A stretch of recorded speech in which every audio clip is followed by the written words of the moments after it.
దేవుని వాక్యాన్ని నా ద్వారాగా మరి అందించడానికి ఎంతగానో ఆశపడ్డాను.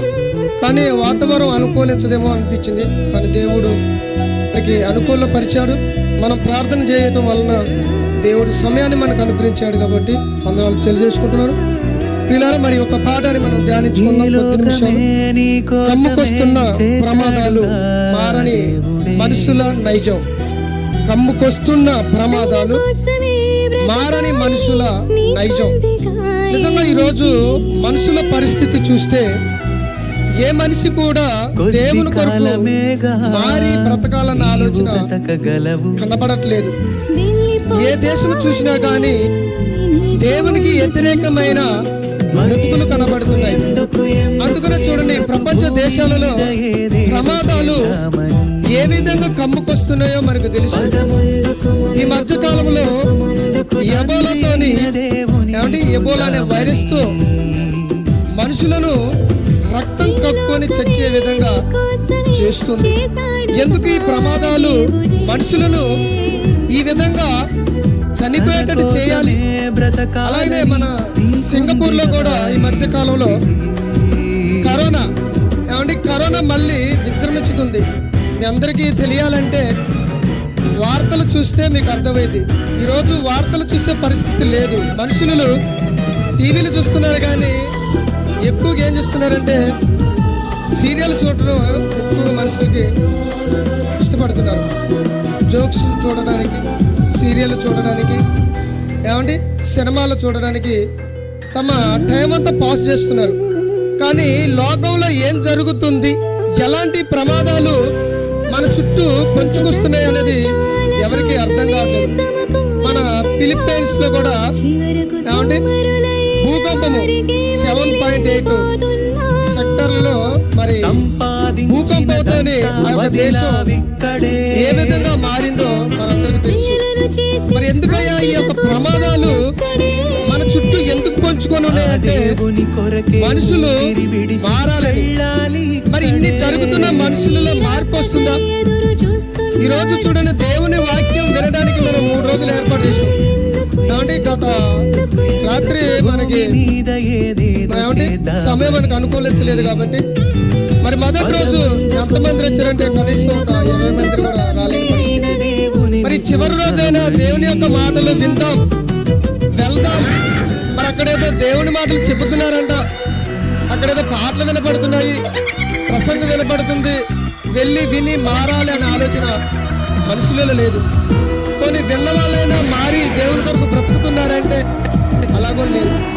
చూడండి, ఇప్పుడున్న ఈ కాలంలోనండి నిజంగా వడదెబ్బకి ఒక 20 మంది చనిపోయారండి ఎండకి. ఎందుకని ఎండ ఎంత తీవ్రంగా మనిషిని చంపేంతగానగా మారిపోతుంది. ప్రకృతి ఎందుకండి మనిషికి అనుకూలంగా ఉండట్లేదు అంటే మనిషి దేవుని కొరకు ఆలోచించలేకపోతున్నాడు. మనుషులు ఎన్ని వాక్యాలన్నా కానీ తమ హృదయం పండబారిపోతుంది. చూడండి, ఎబోలా వైరస్ తోనంట రక్తం కక్కి చచ్చిపోవాలండి మనిషి. అంటే దేవుడు ఎంత కోపంగా ఉన్నాడో, ఎంత ఆవేదనతో ఉన్నాడో, ఎంత బాధతో ఉన్నాడో మనం ఆలోచించాలి. చూడండి, ఒకసారి ఒక మాటను చూద్దాం. ప్రసంగి గ్రంథం 8వ వచనంలో దావీదు గారి యొక్క కుమారుడు సొలొమోను గారు ఒక మాటను రాస్తున్నాడు. ప్రసంగి గ్రంథం 8వ వచనాన్ని ఒకసారి చూడండి. సంభవింపబోనది చూసారండి. ఏం సంభవించుతుందో నరులకు తెలియదు. నువ్వు ఇప్పుడు ఇక్కడికి వచ్చి నువ్వు దేవుడి మాటలు విని మళ్ళా ఇంటికి పోయేంత వరకు నీకు ఏం సంభవించింది అని తెలుసా? ఎబోలా వైరస్ వచ్చి నేను రక్తం కక్కుకొని చచ్చిపోతున్నాను నాకేమో తెలుసా? వడదెబ్బ కొట్టి ఎండకి తట్టుకోలేని పరిస్థితిలో నా శరీరం మరి అనుకూలించుకోకుండా సడన్ గా చనిపోతున్నాను నాకేమో తెలుసా? అంటే ఈ భూమి మీద మనుషులకి ఏమి సంభవించబోతుందో ఎవరికి తెలియదు అంటున్నాడు దేవుడు. కానీ ఈ శాస్త్రవేత్తలు ఏమంటున్నారంటే మనుషుల కంటే ఆయుష్ పెంచుతారట. మనుషులు ఒక 150 సంవత్సరాలు పెంచడానికి వాళ్ళు ఏదో పరిశోధనలు చేస్తున్నారు.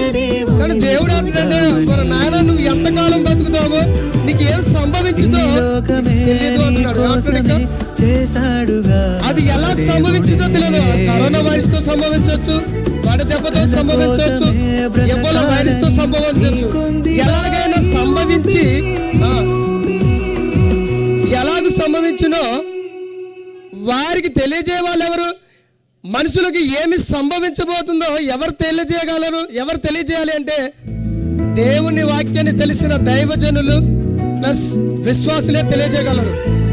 భూమి మీద మనుషులు ఎంతకాలం బ్రతకగలరు, ఎలాంటి ప్రమాదాలతో మరణించబోతున్నారో ఈ మరణాలతో హెచ్చరికను పొందుకొని దేవునిలో బ్రతకాలనే ఒక ఆలోచన అనేది దైవజనులే చెప్పగలరని. ఇంకేమంటున్నాడు? గాలి విసరకుండా చేయటకు, చూసారండి, గాలిని విసరకుండా చేయగలిగే అధికారం అండి. ఏమంటే గాలికి ఎదురుపోతే మనం ఉండలేస్తాం అండి. గాలికి ఎదురుగా పోట్లాడలేస్తాం. మనం మనిషితో పోట్లాడగలవచ్చు, ఒక జంతువుతో పోట్లాడవచ్చు, పక్షితో పోట్లాడవచ్చు, ఒక పాముతో పోట్లాడవచ్చు, కానీ గాలితో ఎవరండి పోట్లాడగలరు?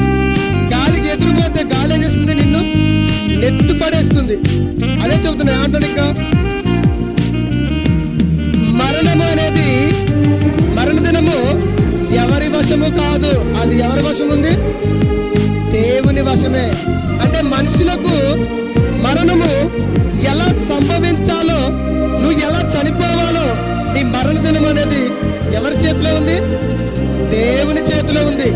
మనుషులు ఈ విధంగా మరణించుతున్నారే, అయ్యో మరి నేను కూడా వెళ్ళిపోవాలి, నా జీవితాన్ని సరిదిద్దుకోవాలి, దేవుని కొరకు మారాలి అన్న ఆలోచన ఉందండి. ఎన్ని మాటలు విన్నా కానీ అలానే మన మనసులు కఠినములైపోతున్నాయి. ఒకనాడు ఫరో గాడి యొక్క హృదయం ఎలాగైతే కఠినమైపోయిందో, ఏమండి, ఎన్ని సూచక్రియలు చేసినా కానీ ఇశ్రాయేలులను ఐగుప్తి బానిసత్వంలో నుంచి పోనీయకుండా అడ్డుకున్నాడో వాడి హృదయం ఎలాగైతే కఠినమైపోయిందో ఈరోజు మనుషులు అందరి యొక్క హృదయాలు కఠినపరుచుకుంటున్నారు. ఎన్ని మాటలు విన్నా కానీ కఠినమైపోతుంది, ఉన్న కొద్దిగా కఠినమైపోతుంది, కానీ మార్పు రావట్లేదు. ఎందుకని ప్రియమైన దేవుని వలన ఆలోచిద్దాం. ఏమండి, అదే ప్రసంగి గ్రంథము 9వ అధ్యాయం 12వ వచనం. ప్రసంగి గ్రంథము 9వ అధ్యాయం 12వ వచనంలో ఏమన్నాడు చూడండి. అక్కడ తమ కాలం ఇప్పుడు వచ్చునో నరులు ఎరుగరు, చేపలు బాధకరమైన వలయందు. చూసారండి, చేపలంట దేనికి చిక్కుపడతాయంటే వలకండి. ఒక వేటగాడు వలను తీసుకొని చెరువుకు వెళ్తాడు. ఆ వలను ఇలాగ వేస్తూ ఉంటాడు నీళ్ళకి. ఆ చేపలు తెలియకుండా ఆ వలలో చిక్కుంటాయి. అప్పుడు చిక్కుకున్నప్పుడు ఆ బాధ ఎలా ఉంటుందో వాటికి మాత్రమే తెలుసు, కానీ మనుషులకు మనకు తెలియదు. అవి అందులో చిక్కుకున్నప్పుడు ఎంత విలవిలలాడిపోతున్నాయో. ఈరోజు మనిషికి ఒక కరోనా వస్తే ఎలా విలవిలలాడుతున్నాడో మనకి తెలుసు. కరోనా వైరస్ వచ్చినప్పుడు గాలి అందక లక్షలు లక్షలు ఆ హాస్పిటల్లో పోసి, ఏమండి, ఆ యొక్క జబ్బు నుండి విముక్తి పొందుకుందామన్నా కానీ దొరకని పరిస్థితి. ఏమంటే ఆ బాధ ఎలా ఉంటుందో, ఏమంటే నిజంగా ఆ వెంటిలేటర్ అనేది అందకపోతే, గాలి అందకపోతే ఎలా ఉంటుందండి? కరోనా వచ్చిన వాడికే అర్థమైంది ఆ పరిస్థితి. అయ్యో నాకే ఎందుకు వచ్చింది, నా పరిస్థితి ఎంత దీనంగా మారిపోయింది అని. తల్లిదండ్రులు రాలేని పరిస్థితి, భార్య రాలేని పరిస్థితి, దగ్గరికి పిల్లలు రాలేని పరిస్థితి, సమాజం చూడలేని పరిస్థితి. ఏమండి, ఎవ్వరు చూడలేకుండా ఒక గదిలో బంధించిన పరిస్థితి మనందరికీ తెలుసు. ఏమండి, చేపలు కూడా అలానే బాధపడుతున్నాయి అంట. చెబుతున్నాడు ఏమంట నెక్స్ట్, పిట్టలు వలల పడినట్లు అబుస్సుకాలమున హఠాత్తుగా తమకి చెడు కలిగినప్పుడు వారు చిక్కుపడిపోతారంట. మనుషులు ఏమండి, తమకి చెడు అనేది ఎలా సంభవించిందో, మరణం ఎలా సంభవించిందో తెలియదండి. నిజంగా పక్షులు వలలో కానీ ఉచ్చులో కానీ పడినప్పుడు అవి గిలగిలా కొట్టుకుంటాయండి. నిజంగా నేను ఇక్కడికే ఎందుకు రావాలి, ఈ మేత ఎందుకు తినాలి, ఇందులో నేను ఎందుకు చిక్కుకోవాలి అని నిజంగా పక్షులు ఎంతగా విలవల్లవాడిపోతున్నాయో వాటిని బట్టి మనం అర్థం చేసుకోగలాలి. ఈరోజు మనుషులు అయిన మనము ఈ పాపపు లోకములో పాపాన్ని అంటుకుంటూ భూమి మీద విలవిల ఆడుతూ బతుకుతున్నామండి. కానీ ఆ పాపము నుండి విముక్తి కలిగించడానికే ఇలాంటి సభలు ఏర్పాటు చేయడం జరిగింది. ప్రియమైన దేవుని వల్ల నిజంగా మన మరణ దినము ఎప్పుడు వస్తుందో మనకే తెలియదు, మనకి గ్యారంటీ లేదండి. ఏమండి, ఎన్నో వస్తువులకి గ్యారంటీ ఉంది. ఈరోజు ప్రపంచంలో మానవులు కలిపెట్టిన ఎన్నిటికో ఏమంటే గ్యారంటీ ఉంది, కానీ మనిషికి మాత్రం గ్యారంటీ దేవుడు ఇవ్వలేదండి. నువ్వు ఎప్పుడు వెళ్ళిపోతావో తెలియనప్పుడు దేవుని కొరకు ఎందుకు తెలుసుకోలేకపోతున్నావు, దేవుని కొరకు ఎందుకు మారలేకపోతున్నావు, ఎందుకు దేవుని కొరకు బ్రతకాలన్న ఆలోచన హృదయంలో కలగట్లేదు. ప్రియమైన దేవుని వల్ల ఎన్ని మాటలు, ఈరోజు ఈ మాటలు విన్నా కానీ మరలా తెల్లారేసరికి మన హృదయం ఏమైపోతుంది, కఠినమైపోతుంది. మారాలన్న ఆలోచన మనలో నుంచి రావట్లేదు. చూడండి, మరొక మాట చూద్దాం ఈ సమయంలో. ఏమండి, హెజ్కేలు గ్రంథము 18వ అధ్యాయం 30వ వచనం. హెజ్కేలు గ్రంథము 18వ అధ్యాయము 30వ వచనం. త్వరగా చదవాలి, ముగింపులోకి పోదామండి. హెజ్కేలు గ్రంథము 18వ అధ్యాయము 30వ వచనం.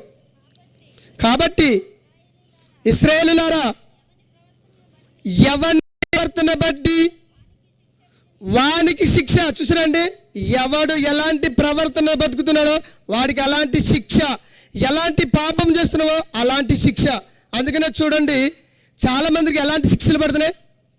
వైరస్తో శిక్ష పడుతుంది, వడదెబ్బతో శిక్ష పడుతుంది, కారు యాక్సిడెంట్తో శిక్ష పడుతుంది, బస్సు కాలిపోయినప్పుడు శిక్ష పడుతుంది. అదే చూస్తున్నాడు ఇక్కడ. చూడండి ఏమంటుండో, భూమి మీద మనిషికి ఎలాంటి మరణం సంభవించిందో ఇక్కడ చెబుతున్నాడు. ఫస్ట్ మొదటి నుంచి చదువుదాం.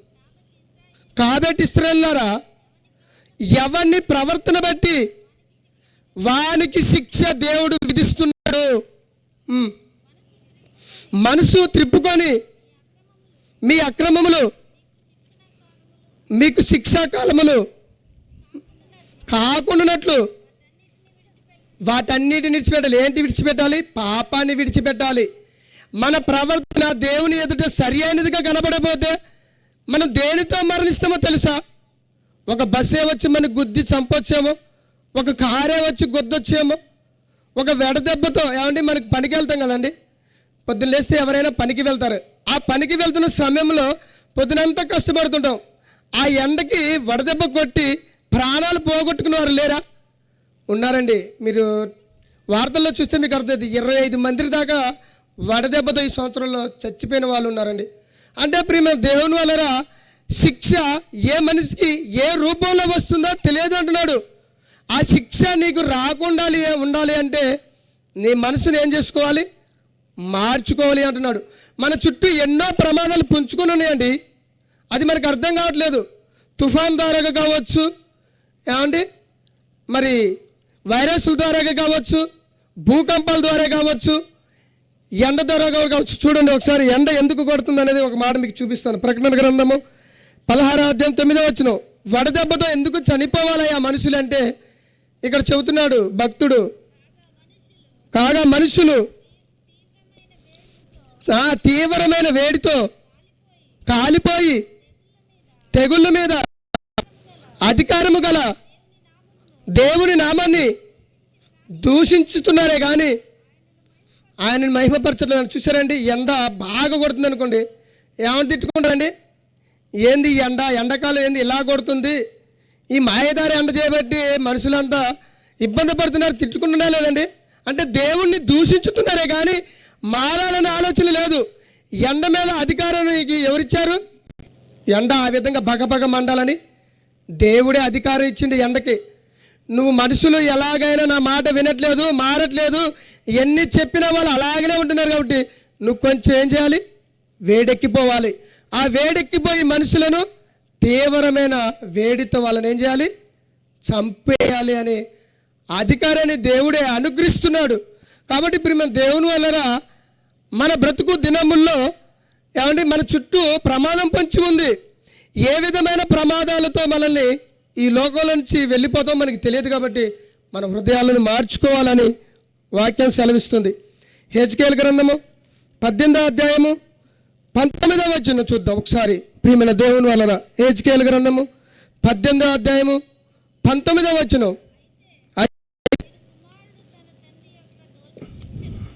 18వ అధ్యాయం 19వ వచనం. హెజ్కేలు గ్రంథము 18:19 చదువు. అయితే నీవు కుమారుడు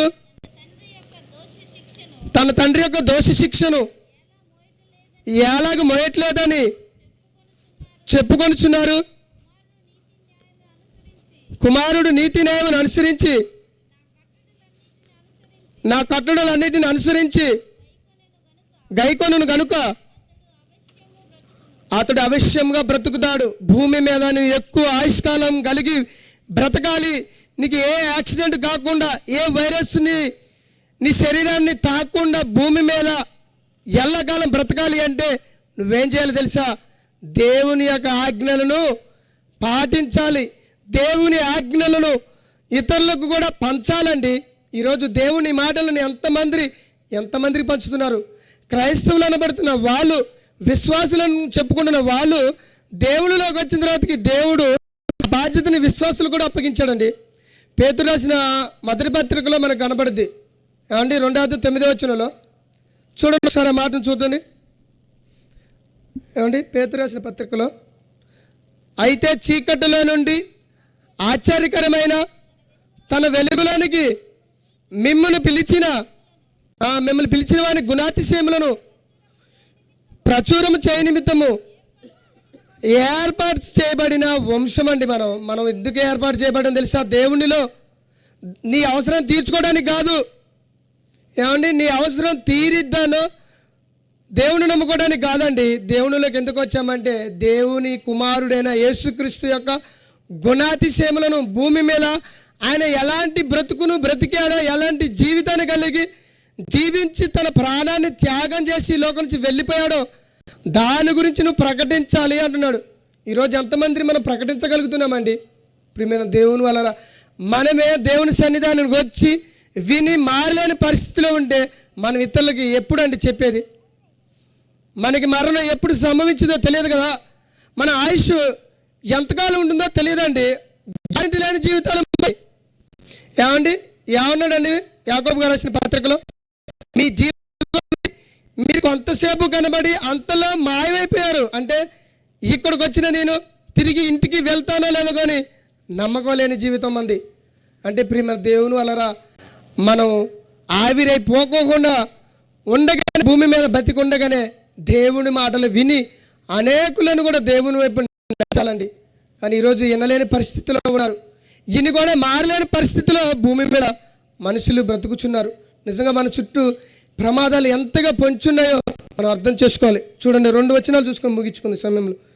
హెజ్కేలు రాసిన గ్రంథము 18:4 అదే హెజ్కేలు గ్రంథము 18:4 ముగిస్తానండి. మనుషులందరూ నా వశములో ఉన్నారు. చూసారండి, మనుషులంతా ఎవరి వశములో ఉన్నారు? దేవుని వశములో ఉన్నావు నువ్వు. తండ్రులేమి కుమారులేమి అందరూ నా వశములో ఉన్నారు. పాపము చేయవాడెవడు వాడే మరణమును అందుతాడు. పాపము చేసిన వాడే సడన్గా మరణం అయిపోతున్నాడు. బస్సు ఎందుకు దగ్ధమైపోవాలండి? ఎందుకు మంటలు చెలరేగి బస్సు కాలిపోయి ఎందుకు చనిపోవాలి? అదే మాట చూస్తున్నాడు ఇక్కడ. ఏమంటున్నాడు అక్కడ? మరలా చదువు. మనుషులందరూ నా వశములో ఉన్నారు. తండ్రులేమి కుమారులేమి అందరూ నా వశములో ఉన్నారు. పాపము చేసేవాడు సడన్గా మరణిస్తాడు. పాపాలు ఎక్కువైతున్నాయి నీ జీవితంలో. గుండె ఆటాటకు వచ్చి ఆగిపోయిందంటే పాపాలు ఎక్కువైపోయినాయేమో. అంటే మరణం మనల్ని సంభవించకుండాలంటే మన పాపాలను ఏం చేయాలి? ఒప్పుకోవాలి. యేసుక్రీస్తుని రక్షకుడిగా అంగీకరించి భూమి మీద బతకాలి. మనం అనుకుంటాం 70 సంవత్సరాలు 80 సంవత్సరాలు బతుకుతావులే, నాకు ఇప్పుడే మరణం రాదులే, నేను ఎంతైనా సంపాదించుకోవచ్చు, ఎంతైనా కూడగొట్టుకోవచ్చు అని అనుకుంటాం. కానీ మరణం ఎలా వస్తుందో, ఏ రూపంలో వస్తుందో మనకి తెలియదు. సడన్గా అటాటకుతో గుండె ఆగిపోతే పరిస్థితి ఎక్కడికి పోతాం? మరణంతో మన జీవితం తారుమారైపోయింది. ధనవంతుడు ఎలాగైతే పాతాళంలో బాధపడుతున్నాడో, తండ్రివైన అబ్రహామా నా ఎందుకు కరకరపడు అని అక్కడ మొత్తుకుంటున్నాడు. ఆయన అంటున్నాడు, భూమి మీద ఉన్నంత కాలం నీ సుఖం గురించి, నీ కుటుంబం గురించి, నీ పిల్లల గురించి ఆలోచించావు. ఏ రోజైనా నా గురించి ఆలోచించావని అడగడండి దేవుడు. మనల్ని కూడా అడుగుతాడండి. నీకు ఒక 70 సంవత్సరాలు ఇచ్చానే, నువ్వు ఏం చేశావు నా కొరకు, ఎలా బ్రతికావు, నీ జీవితకాలం అంతా నీ కొరకే ఆలోచించావు కానీ, నీ కొరకు బ్రతికావు కానీ నా గురించి ఏ రోజైనా ఆలోచించావా? పోనీ ఆలోచించావు, మాటలు విన్నావు, బాప్తిసం పొందుకున్నావు, అలాగైనా మారావా? దేవుని మాటలు ఇద్దరికి షేర్ చేసావా? లేదే. ప్రియమైన దేవుని వలన మనుషులు మారట్లేదు కాబట్టి ప్రమాదాలు అనేవి మన చుట్టూ కమ్ముకొస్తున్నవి. దేవుడు హెచ్చరిక చేస్తున్నాడు. క్రైస్తవులైన మనల్ని మేలుకొల్పడానికే చుట్టూ ప్రమాదాలను దేవుడు ఏం చేసిండు? సెట్ చేసి పెట్టిండు. ఏమంటే చూద్దాం చివరి వచనం, హెజ్కేలు గ్రంథం 18వ అధ్యాయం 30వ వచనం. హెజ్కేలు గ్రంథము 18వ అధ్యాయం 30వ వచనం చూడండి ఒకసారి. కాబట్టి ఇశ్రాయేలులారా, ఎవరి ప్రవర్తన బట్టి వానికి శిక్ష విధించును. ఏమండి, ఎవరి ప్రవర్తన బట్టి వాళ్ళకి శిక్ష కలిగిద్ది అంటున్నాడు. నిజంగా మన ప్రవర్తన సరిగా లేకపోతే మనకి దేవుడు శిక్షిస్తాడేమో. నేను దేవుని నమ్ముకున్నాను, బాప్తిసం పొందుకున్నాను, సంఘంలో చేర్చబడ్డాను, ఎలా బతికినా పర్లేదులే, ఎన్ని పాపాలు చేసినా పర్లేదులే అనుకుంటే సరిపోద్దా? లేదు ప్రియమైన దేవుని వలన దేవుని నమ్ముకున్నా, బాప్తిసం తీసుకున్నా, సంఘంలో చేర్చబడ్డా పాపము చేయకుండా బతకాలి మనం.